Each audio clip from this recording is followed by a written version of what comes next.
Thank you, Chairman, sir, and co-speakers and audience. This is about COTS rugged applications for aerospace and avionics. In the good old days, we had military specifications and the standards that were prevailing. Military parts were very much available and they were abundant.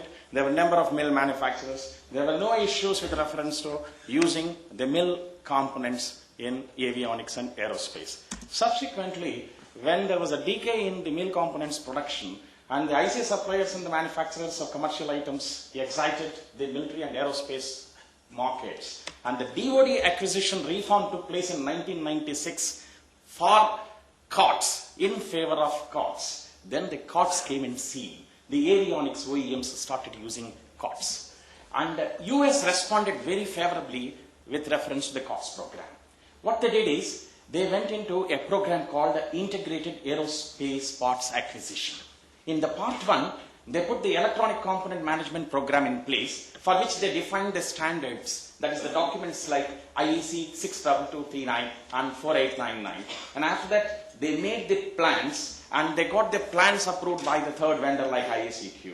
And in the part 2, they went for the aerospace qualified electronic components, in which they took every COTS component, they went in for the qualification and reliability studies, the design stability, assessed that components worked for aircraft fitment and the aerospace needs, and after evaluation, they put it to the business use and they documented it as an AQAC component.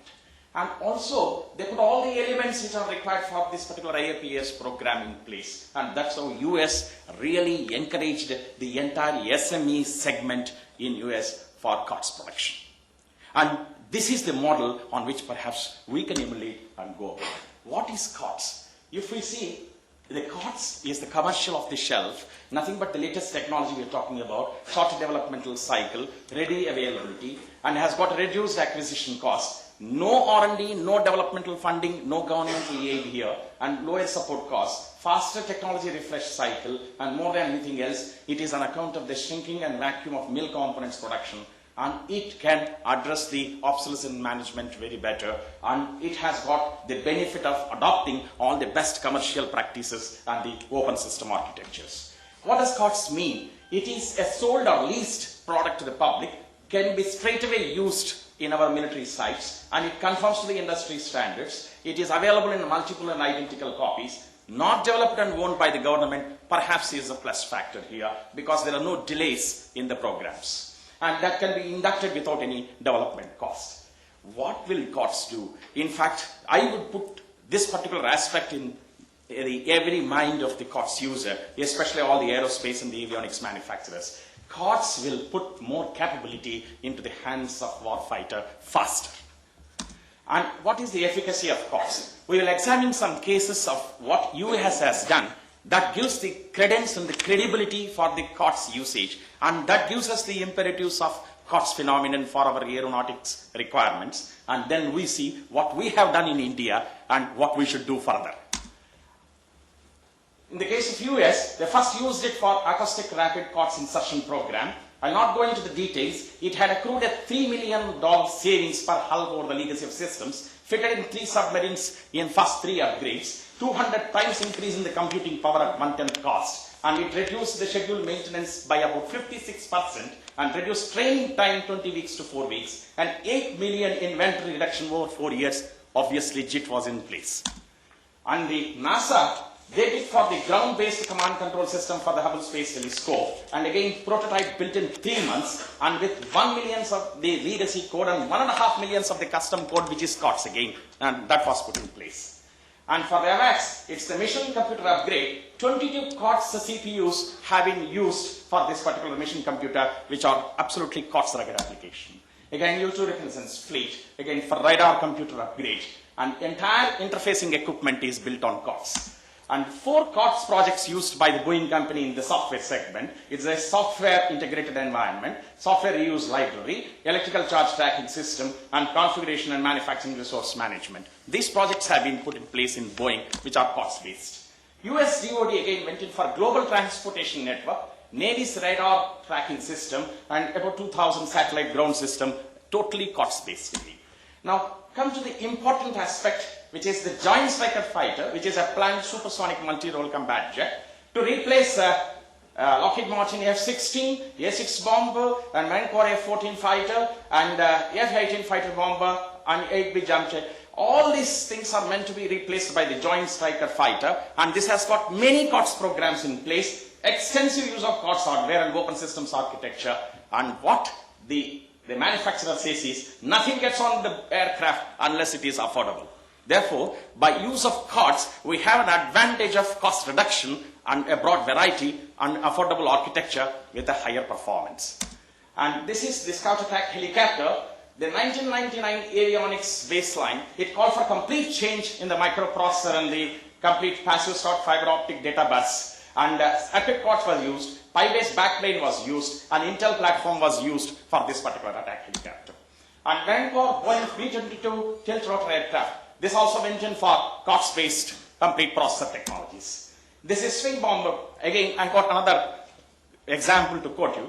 This is totally from the aerospace and the avionics program. If you see, the entire COTS has been used in the military program here. And the NASA Space Shuttle Venture Star, they went in for a mission computer, which is a PowerPC based VME single board computers to handle flight control and mission control and utility management. This is one, again, a great COTS success story. And Hawkeye carrier-borne surveillance aircraft has used serial data bus on 100 megabits per second, 16 MB per second Ethernet, and 15 FT3 MB. And this is what they have used on a multiprocessing and a VME base again. This is Navy 70 program, and again COTS display. The complete COTS modules are used in ruggedized enclosures. And what he says is the entire Lockheed Martin DRS program is doing a fantastic job integrating COTS products into the Navy mission critical systems. This is again COTS success story. All FPGA modular platforms are used for the aerospace processing system today. And PC-104, you take the cases of Paris, you take the cases of number of US manufacturers today, the number of PC-104 platforms are there today in aircrafts. And there is a case, if you open the Paris.com, that where a PC-104 console, after a collision, could be powered on. So therefore, there is no suspicion and there is no apprehension with reference to the COTS usage in an aircraft environment. And COTS family for the optical avionic displays. And COTS displays today for the Joint Cargo Aircraft Program of the US DoD, the entire thing, the 78 aircrafts are going on COTS displays today. All our customers are looking for low-cost, rugged, COTS touchscreen displays with good VGA resolution. That's what Mr. Smith says, who is the president and CEO of Quantum 3D. And coming to some important programs of Northrop Grumman, who have developed a number of radars for the avionics requirements and for the aerospace, particularly for the aircraft industry, and they all have been on COTS base, and number of power supplies have been used. Power supplies are the ones which are highly maintenance prone and highly critical, and these are the ones which are highly COTS maintained in the case of JSTARS, which is the Joint Surveillance and Attack Radar, and it is the TPS-59 radar, that's a transportable air search radar, and it's a close combat tactical trainer. This also has used the complete COTS power supplies. 70 radar, that is Northrop Grumman, a portable rugged long-range radar system, has used the COTS power supplies. And Northrop Grumman's TPS-63, a long-range radar, again, it is a completely COTS radar where a lot of power supplies have been used, multi-volt power supplies have been used in the COTS version. And Aerostat radar, and again, a radar for the short-range 2D surface and such navigation radar, which is by SPC. And the GCA 2000, that is the radar which is ground control approach system, which uses again the complete COTS power supplies. And even in the software segment, we have number of COTS tools. One such I just wanted to show you across, which is the FreeFlyer, which is the next generation COTS space tool, which is the COTS space analysis software. And if you see a COTS in production, in US, there are plenty of companies, whether you take Switching Incorporation, whether you take Pavis, a number of companies have come up with a number of products for a number of aircrafts, meeting the challenges of temperature, altitude, humidity, sand, dust, shock, vibration, and the material science which is required for the aerospace needs. So therefore, we have also emulated in India the number of requirements for COTS, and certain success stories in India where we have contributed from Trident are the radar signal processing system. It is completely on a VME bus architecture. It is on PowerPC. And the second one is a graphics display processing system for an electro-optical fire control system, which is again on a rugged VME bus enclosure. And this is an airborne early warning control requirement for a mission video audio processing console. And the design and development has been done again on a VME hardware with the Linux OS. An airborne radar signal processing system for Tejas, that is the light combat aircraft. The design and development of airborne radar signal processing system has been done on 180R VME, Power BCS single board of computer, high-end graphics, 1553 bus, and integration and testing again. And all the testing tools have been again COTS-based. Airborne flight telemetry system for Tejas. The entire hardware again is COTS hardware. This is radar fingerprinting system for helicopter and ground vehicles. It uses the Pentium mobile single board computer architecture and has done the entire hardware and software basically on the COTS. And it has been compliant to the MIL standard 810E, that environmental standards, and 461E EMI/EMC standards. And the onboard mission computing system for GSLV launch vehicle. And this one, what you see, it's an interface unit on COTS, qualified almost to the 16G, put in a spacecraft.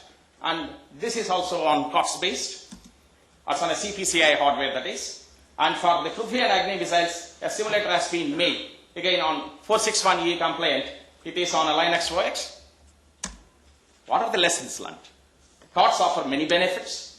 We must adapt COTS life cycle for design practices. Using COTS is definitely good for the government, industry, and the defense. And using COTS changes the way we build the systems.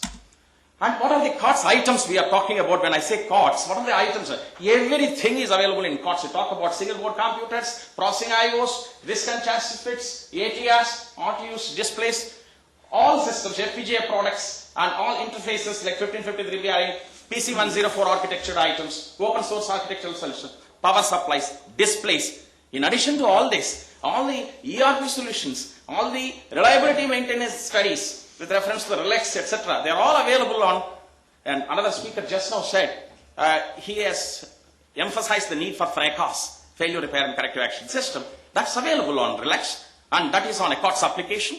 It can be put onto any kind of a background for an entrepreneurial resource management. And we are proceeding on that line. And what are the apprehensions generally are there in COTS users, or the military users rather, including in the aircraft industry? The apprehensions are, it will add to the new COTS management program, so it will have an inventory issue. No, it does not. It will solve by the AQVC approach which US has adopted. A complementary approach can be adopted by us, and also the JIT will save us. I have also told in the NASA programs it almost reduced by $8 million inventory. So coming to increased need for technology and refresh, solve this by design planning and obsolescence management. Again, a positive trade-off is there on the technology. Harsh environment aspects can be definitely answered with the kind of ruggedization. And EMI/EMC can be answered by packaging. And now what are the COTS ruggedization? It goes into the design practices, manufacturing practices, and testing practices. Manufacturing practices, if you see, they are the chassis, racks, assembly practices, fitment, isolation, ventilation, stiffening, all these things are ruggedization. Coming to the design planning, the material, sealing, EMI features, connectors, everything which goes into the design, including the analysis, goes into the ruggedization concepting. And testing, obviously, type approvals, ESS. We do in Trident from A1 to A6 for different levels, depending upon the customer's necessities and beyond also, for various factors like cooling to the temperature, shock, altitude, humidity, EMI/EMC, etc. For every parameter that is required, we define the level and we go about the ruggedization in a very systematic manner and then do the COTS ruggedization, put COTS program in place. Is a COTS success? Definitely COTS is a success because it leverages the fundamental thing, that is the incentives and the market pressures compel economically the rational decisions in the design and development and production. So, meeting COTS challenges, I think COTS-based system trade-offs, I am finishing, sir, and design and engineer the evolvable COTS architecture. Main point I would like to show the thrust is realign the budgets for the COTS realities. And that will save money, and that will save the design time, and that will save the development time, and that will benefit the user. And establish the COTS evolution, a way of life, take a long view. And we have a mission in the COTS in Trident to serve the entire services, the RDO units, and the industry and the aircraft industry with COTS rugged products. We have a number of users, customers, And we have been delivering COTS across the government bodies, DRDO units, and also the industry, and also Indian Army, Navy, Air Force. We are present all over in India to support our COTS mission. And COTS for avionics and aerospace, we have ample scope in COTS today. That's the right thing to do. And the things are working. Set aside apprehensions. Let's go for COTS programs. And I would request Indian Air Force, as well as the government and everyone, like US has done a fantastic encouragement to the SME segment in US for this particular COTS program. We should also encourage our COTS manufacturers and derive the best advantage. Thank you very much.